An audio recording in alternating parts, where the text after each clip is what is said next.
हाँ भाई, अगला टॉपिक है आपका प्रतिलोम फलन। कल आपने जो ज्ञात किया था वो सिर्फ एक अवयव का प्रतिलोम ज्ञात किया था, किसी भी एक अवयव का प्रतिलोम ज्ञात किया था। आज ज्ञात करेंगे पूरे फलन का प्रतिलोम। तो सबसे पहले देखो, एफ ए से बी कोई फलन है और दूसरा फलन जी बी से ए है। यदि इस प्रकार से परिभाषित है, इसका मतलब इसका सहप्रांत उल्टा हो जाए, यानी इसका तो क्या सहप्रांत इसका प्रांत बराबर हो, इसका प्रांत इसका क्या सहप्रांत बराबर हो, तो जी एफ का प्रतिलोम फलन कहलाएगा। ठीक है, एक फलन का प्रतिलोम कब होता है? जब उन दोनों के प्रांत और सहप्रांत एक दूसरे के उल्टे हो। जिसका प्रांत है उसके लिए वो दूसरा क्या हो जाए सहप्रांत, और सहप्रांत है वो उसका क्या हो जाए प्रांत। तो जी का प्रतिलोम फलन एफ इनवर्स होगा, या अपन एफ का कह सकते हैं, एफ का क्या होगा जी इनवर्स। यदि यहाँ देख जी का प्रतिलोम यहाँ पर एफ है और एफ का क्या है जी। अब इसको इनवर्स से निरूपित करें तो जी इनवर्स, सॉरी, और इसको इनवर्स से निरूपित करें तो एफ इनवर्स। जी का प्रतिलोम यहाँ पर कौन सा है एफ, ठीक है, एफ का कौन सा है जी। अब यदि इनको संकेत देना चाहे तो जी इनवर्स और एफ इनवर्स। ठीक है, अब इसकी परिभाषा क्या आएगी? परिभाषा, कोई फलन, कल आपको नोट्स में भेज भी दिया था, कोई फलन एफ ए से बी एक की आच्छादक है।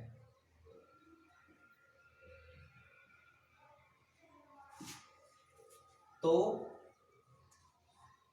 प्रतिलोम फलन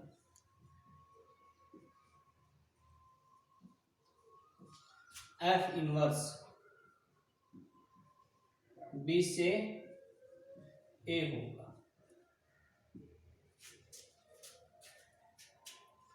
ठीक है, दूसरी बात क्या लिखवाई थी आपको कि एक की आच्छादक है, तो एक की आच्छादक है तो x बिलोंग a के लिए, x बिलोंग a के लिए y बिलोंग b होगा। इसमें आपको लिखवाया था कि सॉरी उल्टा हो गया,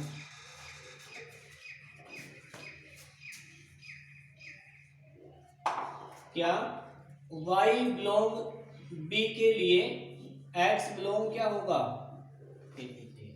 देखो प्रतिलोम कब होगा?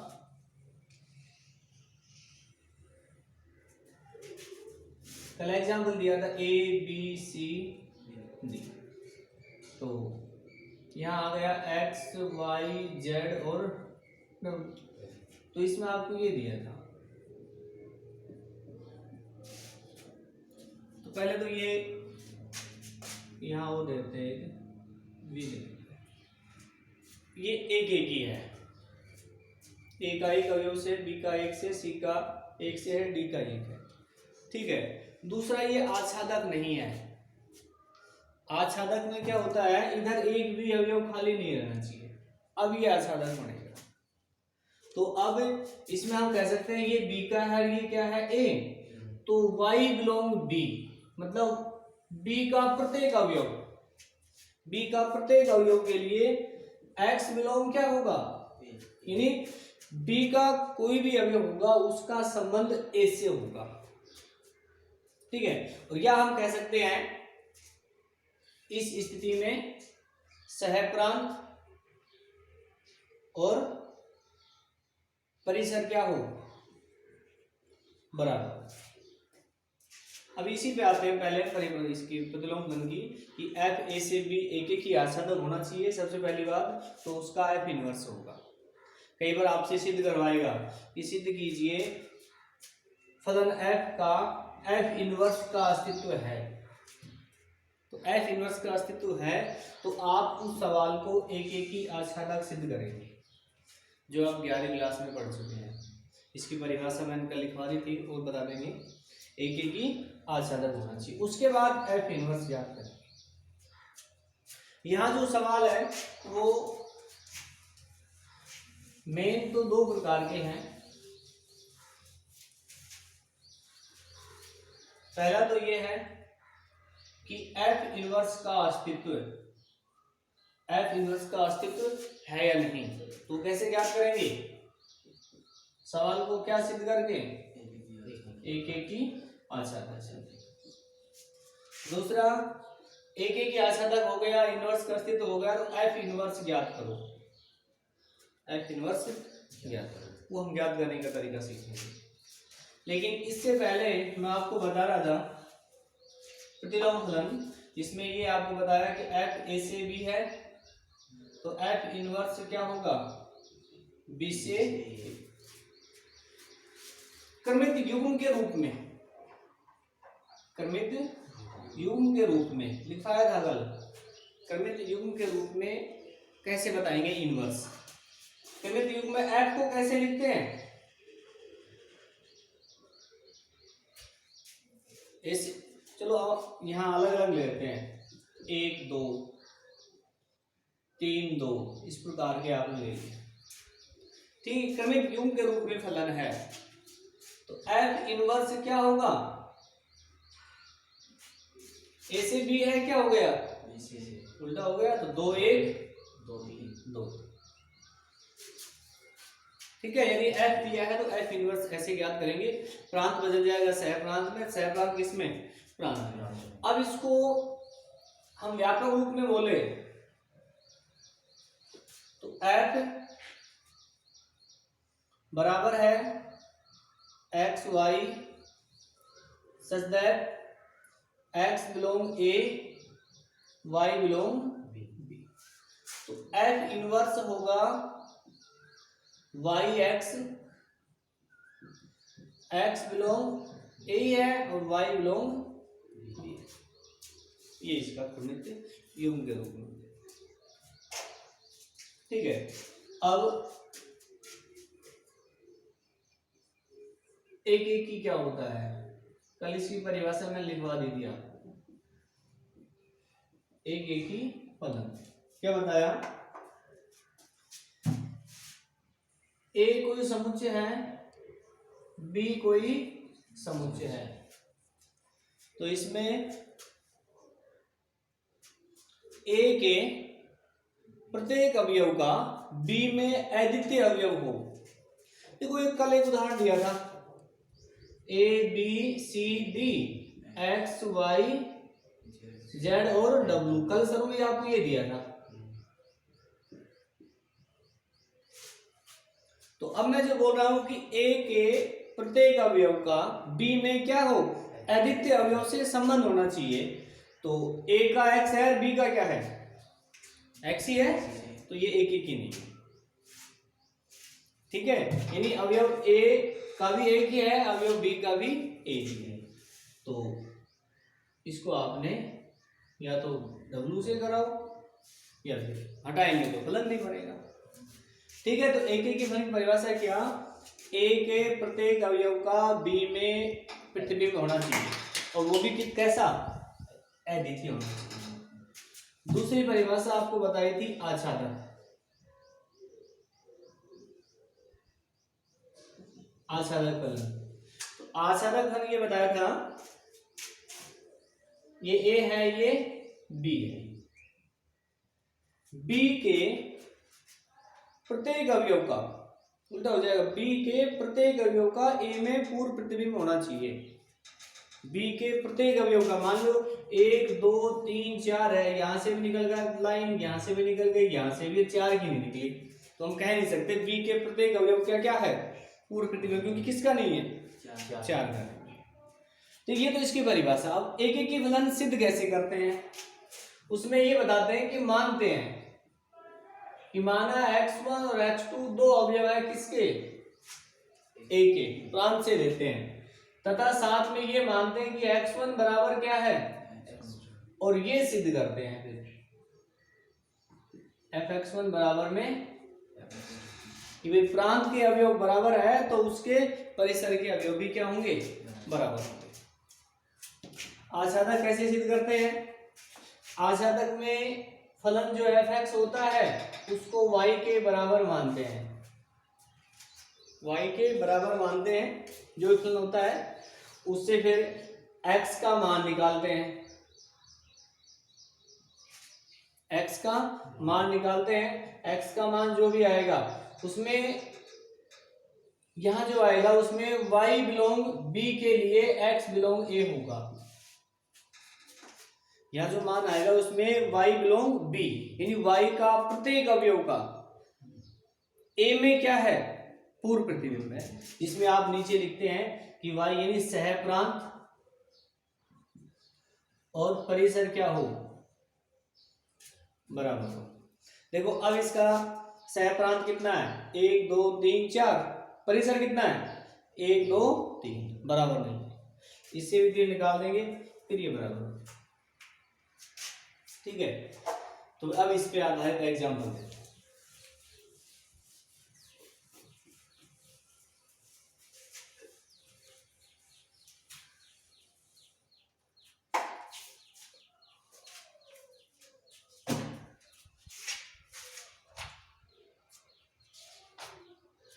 इसमें एक टॉपिक हो रहा है प्रतिलोम के गुणधर्म, वो बाद में बताएंगे आपको, वो सिर्फ लिखवाना है।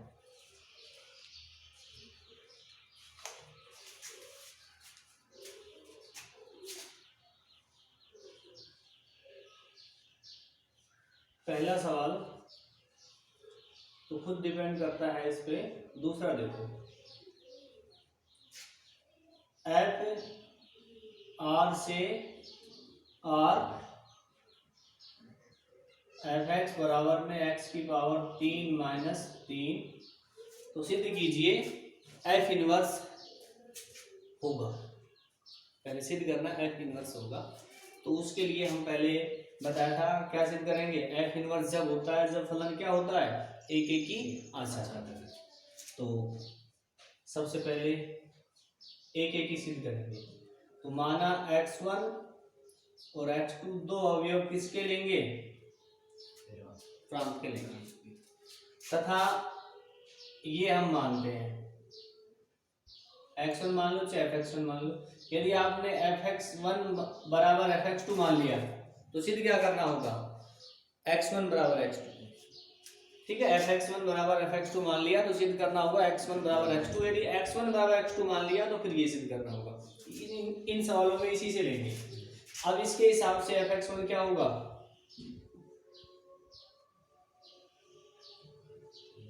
इसके हिसाब से क्या होगा, x1 की क्यूब ना, 3 से 3 कैंसिल, कितना आ गया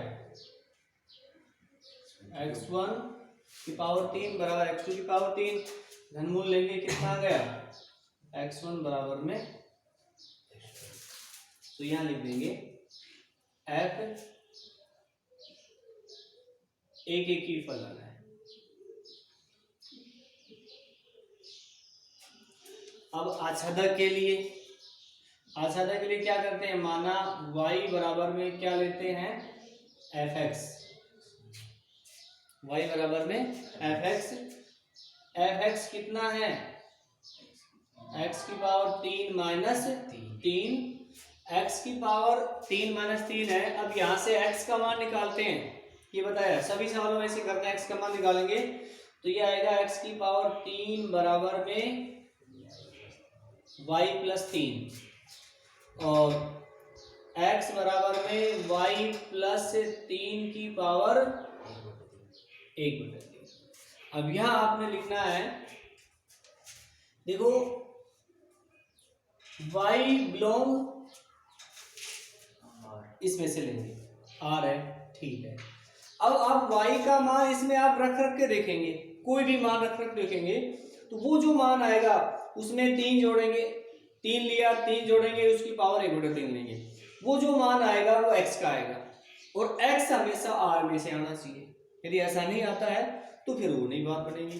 तो यहाँ पर यही है, क्योंकि आर का मतलब सब कुछ होता है, सभी संख्या वास्तविक संख्या है, काल्पनिक संख्या को छोड़ के, ठीक है। तो y belong R, x belong are.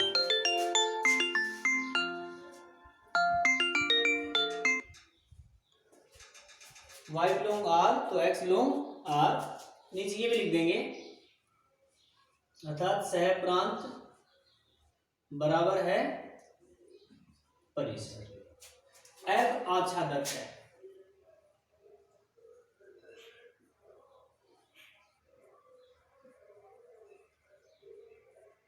आच्छादक फलन है,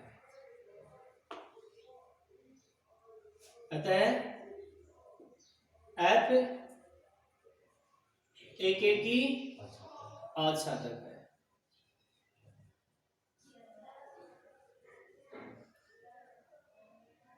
तो f इनवर्स का अस्तित्व होगा।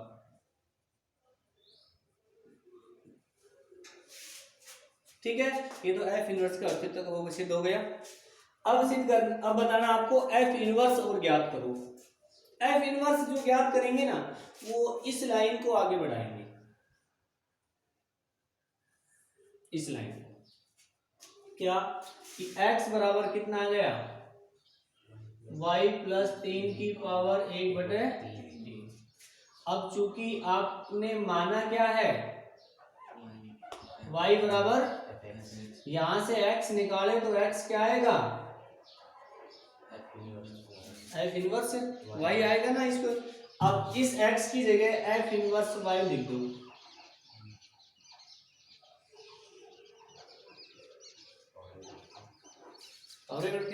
अब ये इनवर्स f का आ गया। लेकिन यहां देखिए ये किस में है, x में है, ये किस में आ रहा है, y में। तो x में बदलना है तो आपने कुछ नहीं करना, y की जगह x करना है बस, या f इनवर्स x प्लस 3 की पावर 1/3, इसका ये इनवर्स, ठीक है। पहले एक की, फिर आच्छादक, ये सिद्ध हो गया f इनवर्स। f इनवर्स सिर्फ f इनवर्स पूछता है तो आपने ये लाइन यहां से ये और यहां से ये बताना है कि वो पूछता है कि f इनवर्स ज्ञात कीजिए। देखो एक एग्जांपल वो लेते हैं जिसमें f इनवर्स ज्ञात करना हो।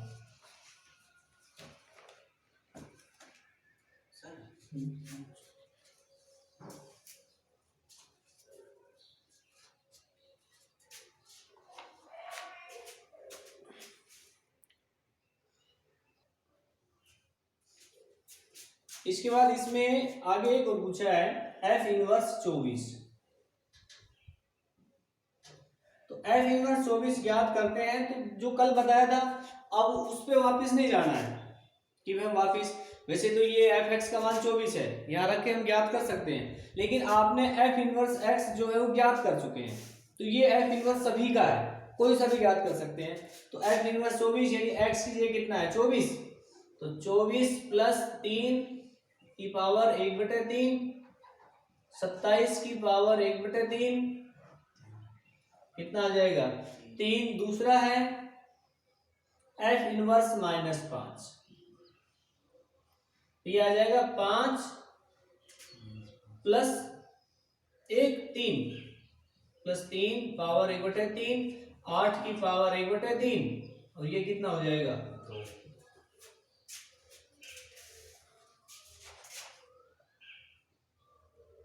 अब इसमें देखो क्वेश्चन नंबर 5, इसमें काफी, इसको आपने उतारना है स्क्रीनशॉट लेकर।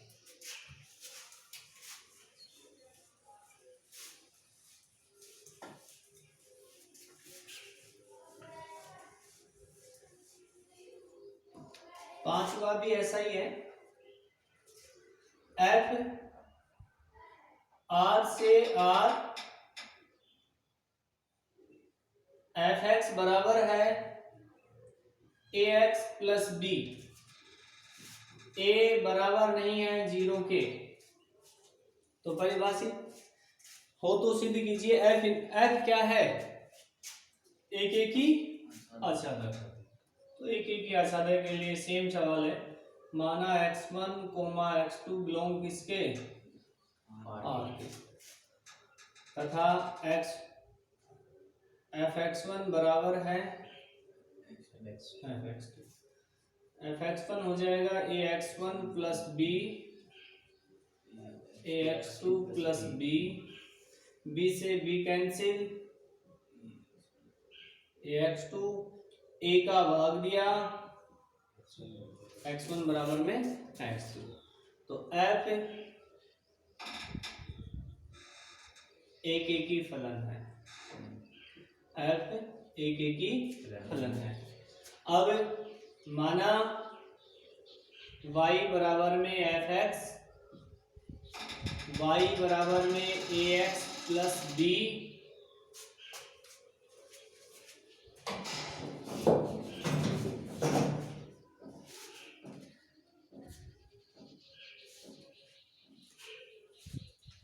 y बराबर ax plus b,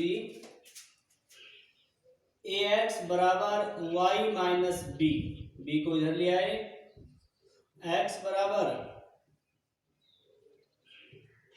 y minus b बटे a। अब फिर आपने ये बताना है y बिलोंग b, और x बिलोंग क्या है, क्योंकि r है। ठीक है, तो यहां लिख देंगे क्या, सहप्रांत बराबर है परिसर। तो f आच्छादक है,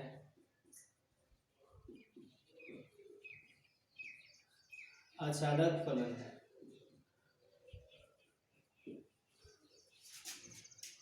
f एक एक ही आच्छादक।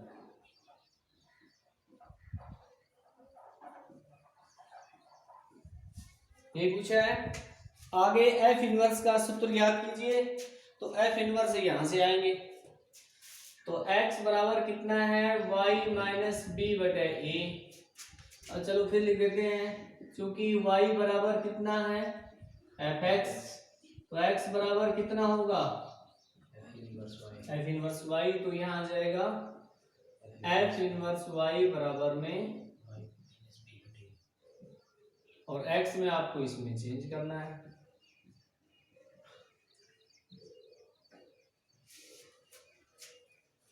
ये हो जाएगा f इनवर्स x1। इसमें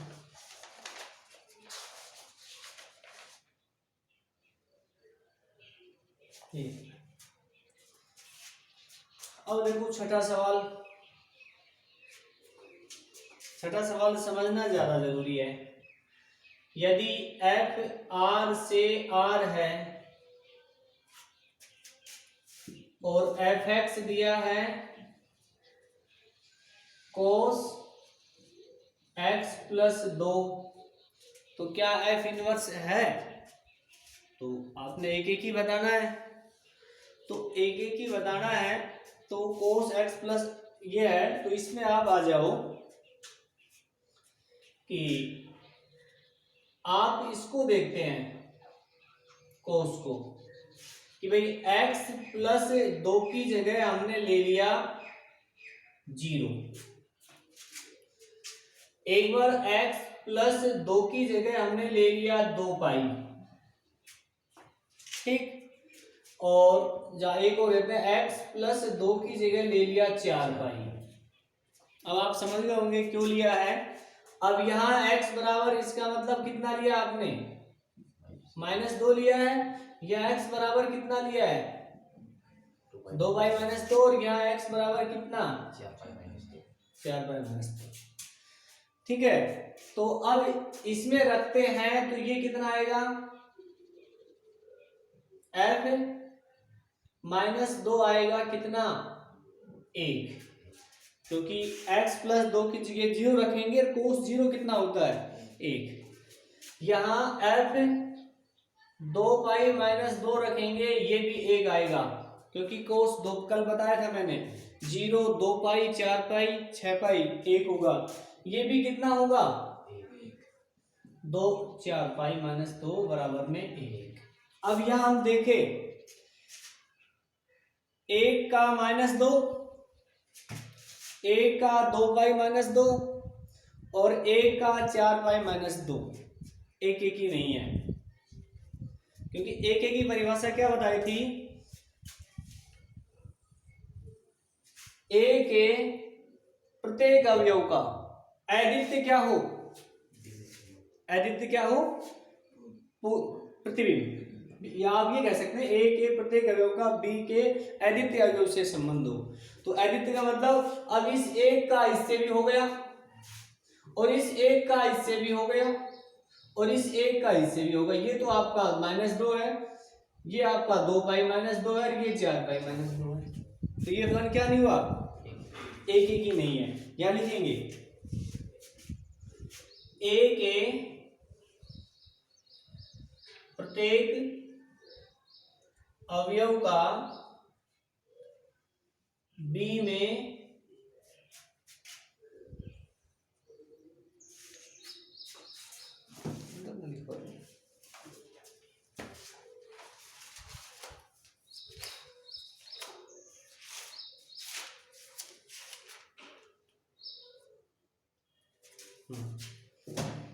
ये इसमें ये आएगा a के भिन्न भिन्न अवयव का भिन्न क्या हो? भिन्न प्रतिबिंब नहीं है। a के भिन्न अवयव का भिन्न प्रतिबिंब नहीं है, तो f एक की नहीं है। तो एक ही नहीं है तो f इनवर्स का अस्तित्व नहीं होगा। आज ज्यादा ज्ञात करने की जरूरत नहीं।